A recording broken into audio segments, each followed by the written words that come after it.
Welcome to the show, Amy. Everybody's really excited to hear your story because you have such a unique story that I really want to start there.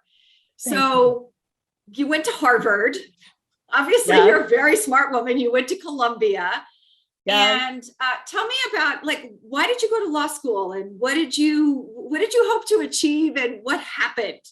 Okay, Juliet, and anybody who's listening, I did not go to law school because I had aspirations to be some big lawyer. I just went to law school because my mother told me that I argued so much that maybe I should go to law school. And your mother might be right. No, I think she was right. So I went to law school. I actually went to business school first. And the reason that I did that was because I found so much prejudice in the advertising world, which was my first career out of college. I found such prejudice against women and achievement at that time. Remember, this is back in the day. And I thought, I want to call my own shots. So I'm going to get an MBA. And law school was an afterthought. But then when I got out and interviewed with all the investment bankers, I thought, you know what, I think law is nicer and kinder than that. I was wrong on both accounts. But when I got to this Wall Street law firm, my body, my soul, and my mind were very unhappy. The only thing that was happy was my bank account. And, thus began what I call love-hate relationship with my careers. Because as I went on, I found some things that I loved and some things that I hated about each thing that I was doing until I got to the thing I'm doing now. So when, I left law because you could not pay me enough to keep doing what I was doing and feeling exhausted and like my soul was just drained. Right. Yeah. And not to mention you lived in New York City in the late 80s, if I got my time right. That's here, correct. When I was in and out of New York City, and it was an expensive place to live, no matter how much you made. That's true. And, there's also something exciting but exhausting about the city, right? About that particular city. So there was that. And then I got a spiritual smack upside the head and started writing songs. So my switch was radical, but I knew that something might come of it. I just had to follow that voice. The thing that I discovered was that was another love-hate relationship because I loved all the creativity. And what I hated was the unpredictability of having a freelance life. I had some really good times. I had some really other times, Yeah. And but then Oh, sorry, but you were quite good at it. You won an Emmy. Oh no, I was only nominated. Oh, but I did have a lot of multi-platinum albums. I had a great time. I wrote all the songs for Barbie for about 12 years. So I had a whole generation of girls and their moms singing my songs. That was terrific. I had a lot of things that I did in all different genres of music, from pop to country to Broadway. And so there was definitely the thrill factor, but as often happens, that's not the only thing that's going on. So that love-hate was still in play. And I actually stumbled upon the career that I have now as a professional network marketer, social marketer, whatever you want to call it, through someone in the music business. And I actually thought I was talking to her about a new music business that she was going to offer me. So, but I was looking, and this is what, what really made me write the book is that my experience, I do not think was unique, that I was in a place where my work was not working for me. And I think a lot of us go about our days feeling like we have to keep up this facade that everything's good, especially in our jobs, and that we want to be seen as powerful, and that we haven't made any errors, and that we're doing the right thing, and that we're doing well. I was feeling at the time, so this is fast forwarding, I can tell you that because my 23-year-old is now in the business. It's a young person's game. And The business had shifted completely. It was going online, but nobody had figured out how to make any money online yet. And it just got so unpredictable when my expenses were so predictable. I had been married, had 2 young kids, looking at the mortgage bill and everything every month. Things did not feel good. So when I was offered this opportunity to speak to somebody in what I thought was a music business opportunity to talk about, I said yes, because I was looking for something. I just didn't want to tell anybody about it. I had no idea what it was that I was looking for, but I was looking for a solution. And I found it in the most unlikely place, which is this network marketing space. So that's how I ended up in this profession. And I've spent the last dozen years doing this as first it was my side hustle, then it was my main gig. Now it is basically my joy. I do it for the joy of being able to serve other people and have them be helped through the same kinds of issues that I had. So now I have a love-love relationship, finally. I do, with my work, with how I make my money, with the freedom that it gives me, because it's such a unique kind of thing to be able to do, to call your own shots. Mm-hmm. Yeah.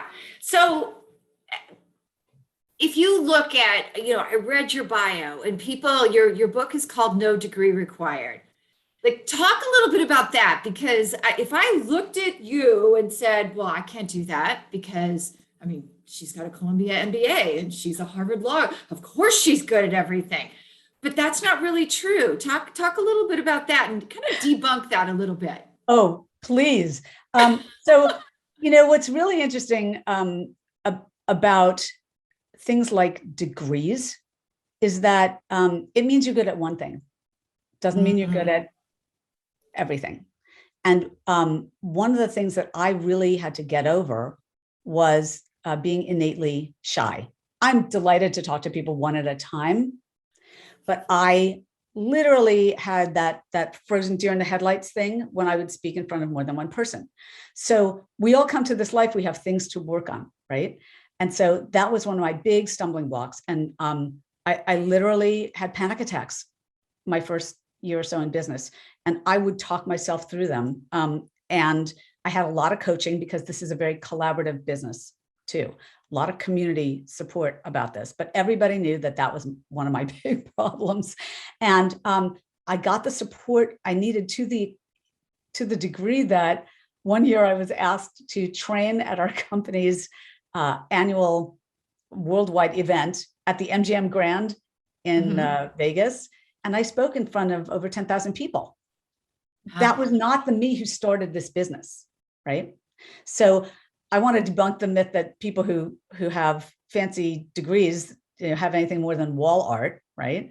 And also, right, because many people can do many things. I don't want to say anybody can do anything, but many people can do many things, and many of them a lot better than I could, just because I had those educational experiences. But I also want to say that a lot of people feel that this kind of business model, network marketing, social marketing, is somehow beneath them because they do have degrees, right? Right. Yeah. Myth. In my business, I've had Yale graduates. I know a bunch of people who are doctors. I know other lawyers who are doing this, and on and on down the line, many professionals in all kinds of areas. I think that that's something that needs the lid blown off it, because when I was younger, this kind of thing was for people who couldn't get a real job. Now, right? Yeah. Right? So or didn't now, want one.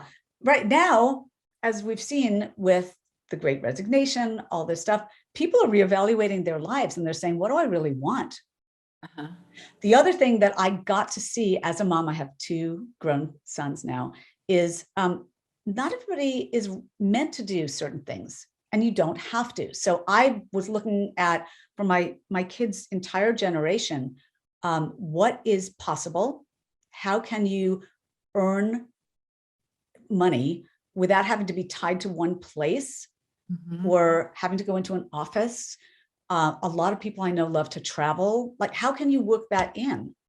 And even the people who aren't travel bugs may have other things that they are required to do. Example, right now, I am helping my mom. She has stage 4 brain cancer. She lives 3,000 miles away. And had I not had my network marketing business, I could not have just picked up, let's say I had a regular job. I couldn't have picked up and took 7 weeks off to be with her for her surgery, et cetera, et cetera, et cetera. Right. Yeah. People, life happens. So I really wanted to spread the word that this is something flexible and sensible. Mhm. And so I felt like I had to write the book. Yeah, exactly. And I had something in 2010 when I built this business. My goal was to be able to work from anywhere. And when my mother passed in 2016, same thing. You know, I had the flexibility to just take my laptop and go. And I think I've told my audience before, when I moved to Utah, I literally unplugged in California on August 5th and plugged it back in Utah on August 6th, 2016. So, you know, that's the kind of thing you can really, you can build your life around. And the other thing there with the degree is, for a lot of, like, what you did was very specialized, but I think for most people, employers, or when you're looking at, you know, do you have tenacity? A lot of those degrees are theory, unless you're like an engineer and you're building bridges, or, Yes, you know, so going out in the real world is going to be a different experience anyway. 100%. So yeah, 100%. so, you know, for most people, that degree doesn't apply to something specific they're going to be doing in the world, I That think. is so true. And also, of course, you've spent so much to get the degree. So that was another thing that really I saw with my kids growing up. You know, there was no direct translation between the amount that was spent on the degree, the amount of debt that a lot of people ended up in, and then what skills they had that could help them in the world. It was, you know, it's, as I say, people are getting another degree with no guarantee. Yeah, Doesn't make yeah. sense. This point was really brought home to me. A friend of mine, her husband is a very successful academic, but he's also a doctor. And I remember seeing them celebrate online the fact that at 60 years old, he had finally paid off his last student loan. And I thought to Yeah. myself, what is wrong with this picture? Uh, and That's not what we're here for. We're not here to carry the weight on our shoulders of all the debt and all the, you know, all the sweat of that and the regret of that. It's just, it's too much. I couldn't agree more. I got both my kids through without, I was very lucky. I paid for my kids and got them through without debt. And the difference between them and their friends right now, you know, it's the difference between, I can go out on the weekend and I can't. Well, the last year and a half, nobody's paid on their student loans, so it's a All little bit right. different. But you know, it really is the difference. And there are so many degrees out there these days that are kind of like, I look at them and I go, where are you going to use that in the real world? Like, Yeah. what the Yeah. heck were your parents thinking? Well, So, but look, it's all education is good, but yes. it's not all good for living in the practical world. Mhm. So what I wanted to do is sort of bust the myths of you must do this to get that. You must have this kind of you know, career. We all know, we're watching the last couple of years, people are looking at their lives and saying, do I really want this or do I want something else? And I wanted to have people get some clarity about one other option, about one something else that could really be smart for them, whether it's you know, to make a few hundred extra bucks a month or to replace a 6-figure income. I mean, obviously this stuff does not happen by magic. You still have to be tenacious. You have to be coachable. You know, you have to be committed, but there's a path, and there's thousands of companies that work in this space and utilize this as their business model, social marketing, network marketing. So, you know, why not find one that fits your values? That's all. Very true, very true. And I'm one of those people with a useless degree, by the way. I'm a riot at cocktail parties. I can tell you What what chemicals uncouple phosphorylation in a beetle. So what was your Ornamental horticulture. Come on. No, that's how I got into this. Was I won't go into the long way, but yeah, I have a lot of useless knowledge rolling around in my head. In fact, I'm one of those people, I kid you not, I don't have houseplants because I know why I'm killing them, and yet I don't stop. So I think that technically makes me a serial plant killer. You can come over to my house. I have lots of plants and they're well tended. So come visit LA. No, because they'll die. You don't want me to visit. I kill You just things. walk in the room and it's gone. All right. Yeah, my daughter is a you. houseplant junkie, and it's so funny because she's like, "What's wrong with this, Mom?" And I'll be like, "Ew, do this or that," and then it'll die. And and I'll be like, "Why do you kill plants?" Because I listen to you. Well, this is so, I was looking to write a book to bring this back. I was looking to do something where people didn't have to listen to what other people told them in order to find out what was real. And that's another thing that's happening so much. People look at a little bit of information from one person or an online source that who knows what the value of that source is, right? And then they decide, oh, I should or shouldn't do something in my life. Well, that's not a really smart way to go about it. The world is a very shallow place these days. I have to tell you, you see that a lot with the experts too.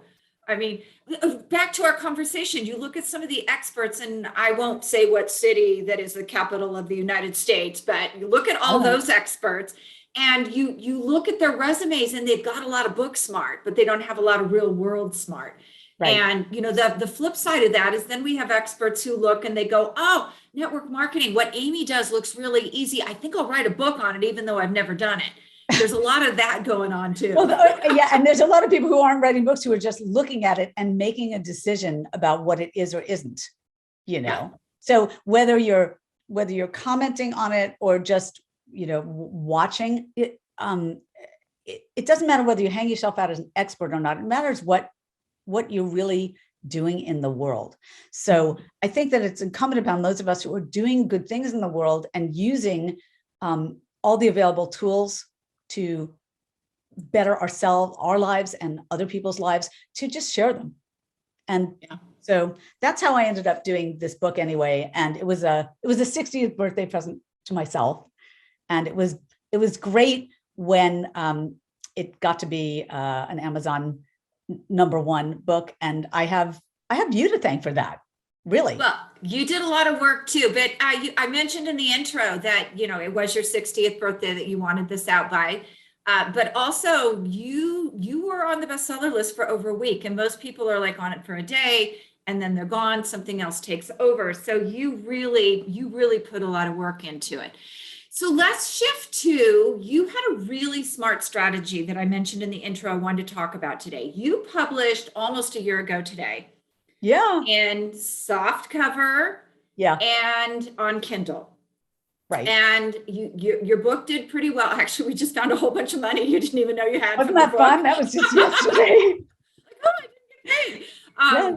But it's Christmas in March. Yeah. Right. So as the year marched on last year, there were bigger problems that happened, paper shortages, and you discovered that the original target market, you have a much broader one than most people, because people of all ages are resigning and they're coming into this. So we switched and added some strategies to get to that younger market. A lot of people are jumping off of Amazon. Yes. And the younger demographics. So talk a little bit about that, because your group is really what, like 25 to 70. It's 18. It's basically 18 to 80. Oh, and that's actually the age range of the people on my team. So I'm just using my team as an example. Mm-hmm. It's people who are just starting out and people who are looking for something as a later chapter and everything in between. So I wanted to have an ebook that would be readily accessible. And I also decided a lot of people are just listening. So I want to have an audiobook. Right. And I did that too. That's coming out very soon. And I feel like with all of that, whoever's meant to hear it or see it or absorb it will get it. Yeah, and it's whatever. So a lot of what was going on here too, you guys, is people learn in different ways. Some people like that book and they like to read, and we talk about that all the time. Like there's a generation that just likes carrying a book around, and then other people like to consume it online, and then others like to hear it, or in some cases even see it. We have one author who reads from a hammock on his front porch. It's kind of hilarious. But people tune in You on just Facebook. gave me a great idea. Did I? Yeah. Yes. Merrill Chandler would go out every day on his lunch break into the backyard. He has a home business, and he would open up Facebook Live and read a chapter of the book from his hammock. Oh my goodness. That's next. There you go. Her new YouTube channel, Because you guys. that's social, right? It's social media, and it's also author communication in a really powerful way. And people will start to tune in to hear your next thing. Yeah, that's exactly what they do. It's good. It's easy content. You read your book. So, but You're hired all over again. You did all of this because you wanted to reach all those groups. So that multi-platform, for those of you who don't know, ebook reading in 2021 went up 24%. And that was because the price of paper is going up, the paper shortages. So cost of books. And here's another thing, because I'm working with my great friend, May Wuthridge, and she is an award-winning audiobook producer for Penguin Random House and a bunch of others. She told me that audiobooks sales went up 40% last year. Yeah, they went up a lot last year. And I should own Audible stock. I go through like 6 or 7 books a month on Audible. Yeah. So everywhere I go, I have earbuds in my ear, which is probably why I can't hear anymore. I was wondering why you had those. No, these are attached to the microphone. It's a feedback issue for people looking. But audiobooks went up as well because people are consuming in the car. They're consuming, when they're out exercising. A lot of people, home businesses like you and I have. Between clients, they'll sit there and they'll have something going while they're working. And so, it was no a really longer great thing. It's no longer even bathroom reading. It's, bathroom listening. Bathroom listening? Well, it is for me. I'm not sure I do that in the bathroom, but I do everywhere else. So what was so smart about what Amy did was she started out last March and released. And then she has another release. We just did the ebook, the extended distribution that should come out in the next week. We're actually recording this in March. And then by June, when you guys hear this, her other book will be out. So her Audible. So every bump is an invite for the readers to come back and re-look at this book. Yeah, and it's an invite to tell the audience you've already told that there's something new happening. So it's a reminder for the people. It's a way to reach new people, and it's a reminder for the old audience who might not have gone there yet with you, that, well, if you didn't take it here, you can do it this way, that way, or the other way now. Yeah. Or even for those, I hear from a lot of business people that now they listen to a book, and then if they want it as a resource, they'll go buy the soft cover. So it's not like, 100%. I remember going to the bookstore and just, picking up a handful of books. And I don't do that anymore. If I find value on the audio book, then I'll go back and buy that as a resource. Right. And actually that's great for authors because it's a double dip, right? Right. There you go. It's a 2-for-1. Yep, it's a 2-for-1. So what would you tell people about this industry? Like, we want them to run out and buy your book. I love your strategy for it. But what kind of people really thrive in this sort of business? People who thrive in this business are self-motivated. They are not waiting for permission, right? They're saying, I'm looking for something that makes sense in my life, and I will take responsibility to help it happen. And people who are good in this business are also people. They get that that warm, fuzzy hit when they relate to other people, when they help them with something, when they have a solution to an issue that somebody is having. This is a very, it's a business of, obviously, it's a business for profit, but it's also a way to care and get paid for it. There you go. Not much of that going on in the world. Really, truly. But it is. And that's probably the biggest thing about this is when you look at it as a sales job, people kind of no, I'm not any good at sales. But if you're a people person, this is a help job. I love that you said that, because that was also another thing that I stumbled over. I was the anti-sales human. I'm not a salesperson. I'm a share person. Everything that I find in my life that I love, I share it. This morning, I went on a walk. I saw a cute dog. I posted a picture of it, right? I'm sharing my enthusiasms with the world. That's easy for me, right? Or, but to sell something, no, that's not me. But then what I realized during the course of my career with my company is that we're all salespeople. We're selling ideas. We're selling, right? We're selling, if I want my husband to see a certain movie and not another movie tonight, I'm going to sell him on the idea of why this one is so good and that one. And how will you do that? No, I'm just kidding.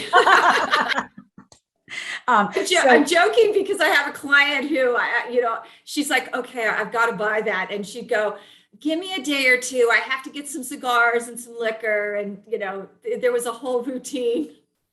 No. And then she would come and pay our bill. No.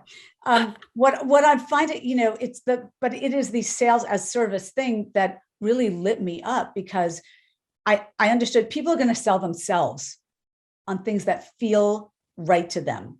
So if I know what somebody's looking for and I ask them, hey, what are you looking for? And they tell me, I'm going to be able to say, I might have an idea for that. I might have something for that.